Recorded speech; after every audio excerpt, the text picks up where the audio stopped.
तो एप्पल ने लॉन्च कर दिया है अपना मैकबुक नियो, जिसकी प्राइसिंग रखी है 69,990 रुपीज। सबसे पहले देख लेते हैं कि एप्पल ने क्या दिया है इस प्राइसिंग में। तो यार 80,000 रुपए लेने के बाद ये इस मैकबुक नियो में 8 GB की रैम और 256 GB की स्टोरेज प्रोवाइड कर रहे हैं। और इस मैकबुक में प्रोसेसिंग पावर के लिए ये लोग यूज कर रहे हैं A18 Pro चिप, जो कि इन्होंने iPhone 16 Pro में भी यूज किया था। बट कैच ये है कि जो चिप इन्होंने 16 Pro में यूज किया था उसका एक कोर कम कर दिया है इस मैकबुक में। इस मैकबुक में एक कोर बढ़ानी चाहिए थी, तो ये लोग एक कोर कम कर दिए। आगे डिस्प्ले में 13 इंच की ये लोग डिस्प्ले दे रहे हैं, जो कि है लिक्विड रेटिना डिस्प्ले। और डिस्प्ले में कोई कमी नहीं है, बट विजल्स वगैरह आपको थोड़े से मोटे जरूर देखने को मिलेंगे। बट ये भी चीज ध्यान रखो कि ये मैकबुक एयर M1 का रीडिजाइन है, तो वहां पर तो किसी को कोई भी प्रॉब्लम नहीं होनी चाहिए। आगे यार AI मतलब एप्पल इंटेलिजेंस के फीचर्स भी इस मैकबुक में देखने को मिलेंगे। आगे अगर बात करें कीबोर्ड और ट्रैक पैड के बारे में, तो यहाँ पर थोड़ी सी डिसअपॉइंटमेंट जरूर हुई है, क्योंकि जो कीबोर्ड देखने को मिलता है मैजिक कीबोर्ड,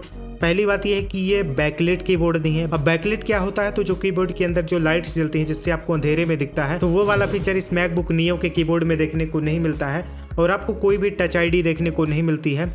बट यहाँ पर थोड़ा सा कैच है, जो मैकबुक नियो का बेस वेरिएंट है 256 GB वाला, वहाँ पर आपको टच आईडी का सपोर्ट देखने को नहीं मिलेगा। और जो मैकबुक नियो का जो 512 GB वाला वेरिएंट है, वहाँ पर आपको ये लोग टच आईडी का सपोर्ट दे देंगे। आगे अगर बात करें कैमरास के बारे में, तो हाँ, जो वेबकैम देखने को मिलता है वो अच्छी क्वालिटी का 1080p वेबकैम देखने को मिलता है, तो यहाँ पर कोई शिकायत नहीं है। आगे अगर बात करें स्पीकर्स के बारे में, तो छोटे से इसके साइड में स्पीकर्स देखने को मिलते हैं। अब क्योंकि कीबोर्ड के साइड में जगह नहीं थी, तो इन लोगों ने यहाँ पर स्पीकर्स को डाल दिया है, जो कि अगेन ठीक बात है। अब आगे मैं बताऊंगा कि इन्होंने रंग बिरंगे कलर्स में इसको क्यों निकाला है।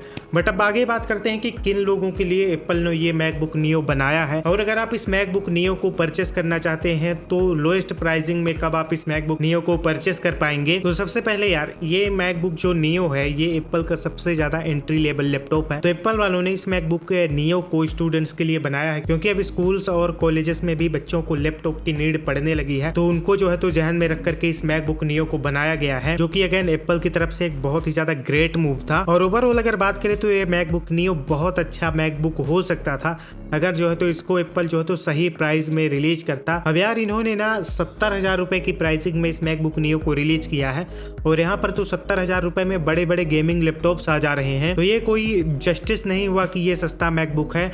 इवन कि इनका मैकबुक एयर M2 बहुत सारे लोगों ने पिछले साल की सेल में 62,000 रुपीज की प्राइसिंग में परचेस किया है, और वो मैकबुक एयर की सीरीज इस मैकबुक नियो से फार बेटर, फार पावरफुल और इससे कहीं ज्यादा प्रीमियम है। तो अभी के लिए तो आप इस मैकबुक नियो को अवॉइड ही करिएगा। एंड ये मैकबुक नियो तो यार मुझे पर्सनली अच्छा नहीं लगा है, मैं तो कभी भी नहीं लेता इस मैकबुक नियो को, क्योंकि जो परफॉर्मेंस भी है वो M1 के लेवल की आपको देखने को नहीं मिलेगी। M1 से थोड़ा सा डाउन परफॉर्मेंस रहने वाली है, और आज के डेट में M1 आपको आराम से मार्केट में 45,000 तक की प्राइसिंग में देखने को मिल जा रहा है। और M1 इससे कहीं ज़्यादा प्रीमियम है, कहीं ज़्यादा ब्यूटीफुल है। फीचर्स में बैकलाइट कीबोर्ड देखने को मिलता है, टच आईडी देखने को मिलती है, बस वेबकैम में 720p का वेबकैम देखने को मिलता है, तो यहाँ पर 1080p का वेबकैम देखने को मिलता है, तो वो आप अपने हिसाब से देख सकते हैं। बट मैकबुक एयर M1 काफ़ी ज़्यादा जो है तो बेहतर डील रहने वाली है इस मैकबुक नियो के मुकाबले। तो मैकबुक एयर M1 को तो मैं सजेस्ट नहीं करूंगा, बट मैं मैकबुक एयर M2 को ज़रूर सजेस्ट करूंगा कि आप जो है तो मैकबुक नियो को छोड़ करके मैकबुक एयर M2 के लिए चले जाएं। और अगर आप कोई लेटेस्ट ही मैकबुक लेना चाहते हैं, तो मैं मैकबुक एयर M2 को भी सजेस्ट नहीं करता हूं। मेरा हमेशा से यही कहना रहता है कि आप थोड़े 10 से 12,000 रुपये अधिक लगाएं। बट आज की डेट में इवन कि मैकबुक एयर M5 लॉन्च होने के बाद भी मैकबुक एयर M4 जो है तो बेस्ट एंट्री लेवल लैपटॉप है। तो अगर कोई मैकबुक लेना ही चाहता है, तो मेरी यही एडवाइस रहेगी कि आप आंख बंद करके मैकबुक एयर M4 की तरफ चले जाइए। सेल में ये वाला मैकबुक एयर M4 जो है तो आपको 80,000 तक की प्राइसिंग में आराम से देखने को मिल जाएगा। और जो बड़ी सेल्स आती हैं, जैसे अमेजोन की great Indian festival BBD sale के टाइम पर, तो इस मैकबुक एयर M4 की प्राइसिंग आराम के साथ आपको 70,000 तक भी इस साल देखने को मिलेगी। अब अगर आगे बात करें मैकबुक नियो की प्राइसिंग के बारे में, तो अभी तो यार एप्पल ने जितने रुपए की प्राइसिंग में लॉन्च कर दिया तो लॉन्च कर दिया, बट ये वाला मैकबुक नियो आपको आराम के साथ जो आगे से लाएंगे उनमें 50,000 के अराउंड ये बिकता हुआ देखने को मिलेगा।